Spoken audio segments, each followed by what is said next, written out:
السلام علیکم ورحمۃ اللہ وبرکاتہ۔ الحمد للہ رب العالمین والعاقبۃ للمتقین والصلاة والسلام علی اشرف الانبیاء والمرسلین نبینا محمد وعلى آلہ وصحبہ اجمعین وبعد۔ فقال جل وعلا: اعوذ باللہ من الشیطان الرجیم،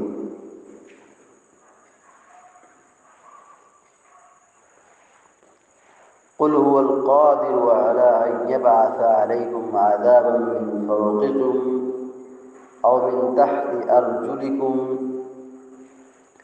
أو يلبسكم شيعا ويذيق بعضكم بأس بعض انظر كيف نصرف الآيات لعلهم يفقهون۔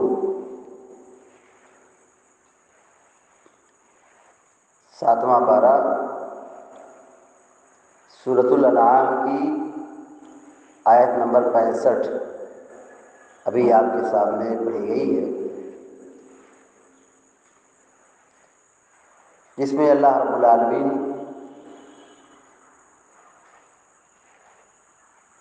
دنیا میں بھیجے ہوئے اپنے عذاب کے بارے میں ذکر کر رہا ہے۔ اللہ رب العالمین کہتا ہے: قل هو القادر على ان يبعث عليكم عذابا من فوقكم۔ اے نبی آپ کہہ دیجئے کہ اللہ رب العالمین اس بات پر قادر ہے کہ تم کو اپنے سے تم سے اوپر سے عذاب بھیجے۔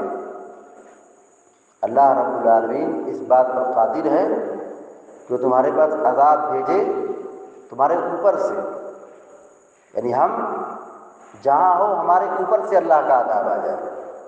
جیسے آسمان سے پتھریلی بارش آ جائے، پتھر گرنے لگے، یا بجلی چمک جائے،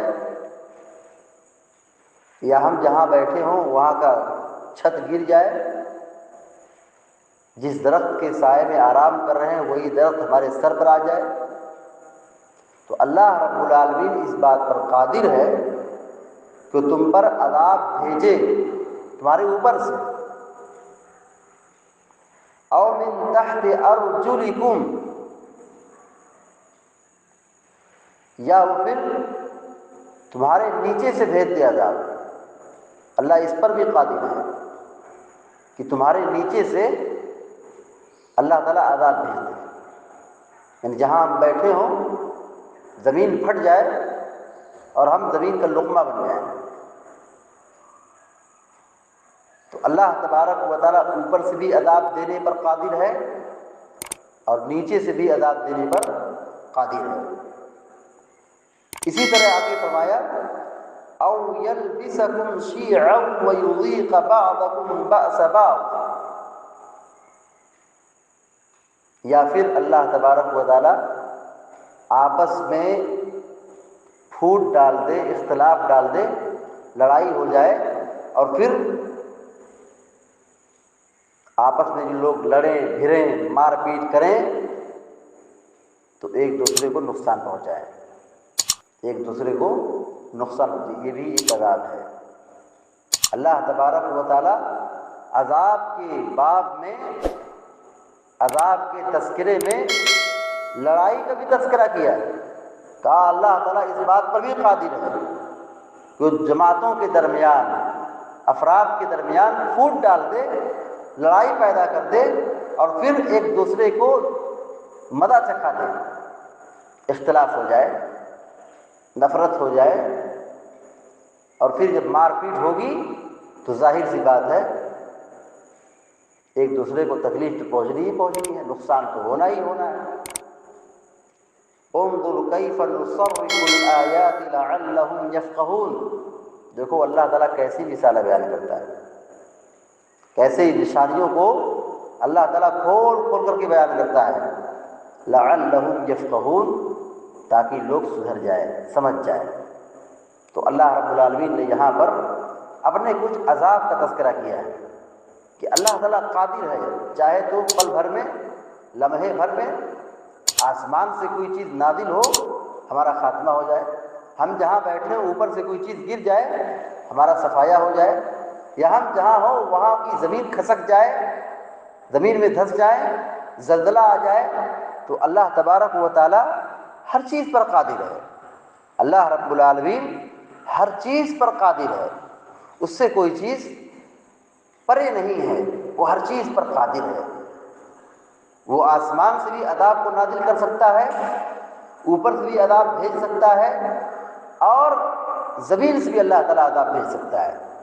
اس لیے ہم سب کو ہر وقت اللہ کے عذاب سے ڈرنا چاہیے، دعائیں کرنا چاہیے۔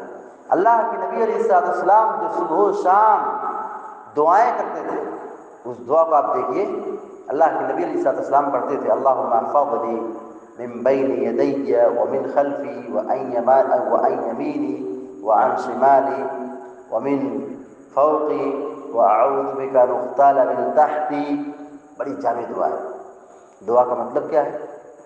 اے اللہ تو مجھ کو اپنی پناہ میں رکھ، میری حفاظت کر۔ اللہم احفظنی من بین یدی، مجھ کو محفوظ رکھ سامنے سے، یعنی سامنے سے کوئی مجھ پر حملہ نہ کرے، نقصان نہ پہنچائے۔ اللہم احفظنی من بین یدی ومن خلفی وعن یمینی وعن شمالی، دائیں سے، بائیں سے، سامنے سے، پیچھے سے، اور اوپر سے اور نیچے سے، ہر سمت سے اللہ کے نبی علیہ الصلوۃ والسلام اللہ رب العالمین سے تحفظ کی دعا کرتے تھے کہ اللہ تعالیٰ میری حفاظت کر۔ اللہم احفظنی من بین یدی، اے اللہ تو میری حفاظت کر، تو میری حفاظت کر، سامنے سے، پیچھے سے، دائیں سے، بائیں سے، آگے سے، پیچھے سے، نیچے سے، اوپر سے، ہر طرف سے اللہ کے نبی علیہ الصلوۃ والسلام دعا کر کے اللہ رب العالمین کی امان اور اللہ رب العالمین کی نجات اور پناہ چاہتے تھے۔ تو ہماری اور آپ کی بھی ذمہ داری ہے کہ ہم اللہ رب العالمین کے عذاب سے ڈرتے رہیں، بچنے کی کوشش کریں، دعائیں کریں۔ اللہ رب العالمین ہم سب کو اور سارے مسلمانوں کو ہر جگہ تو اپنے حفظ و امان میں رکھے، اور ہر قسم کے عذاب اور مصیبت سے، دقت و پریشانی سے ہم سب کی حفاظت فرمائے، آمین یا رب العالمین۔ اقول قولی ھذا واستغفر اللہ لی ولکم ولسائر المسلمین فاستغفروہ انہ هو الغفور الرحیم، وصلی اللہ علی نبینا محمد وعلی آلہ وصحبہ اجمعین۔ السلام علیکم ورحمۃ اللہ وبرکاتہ۔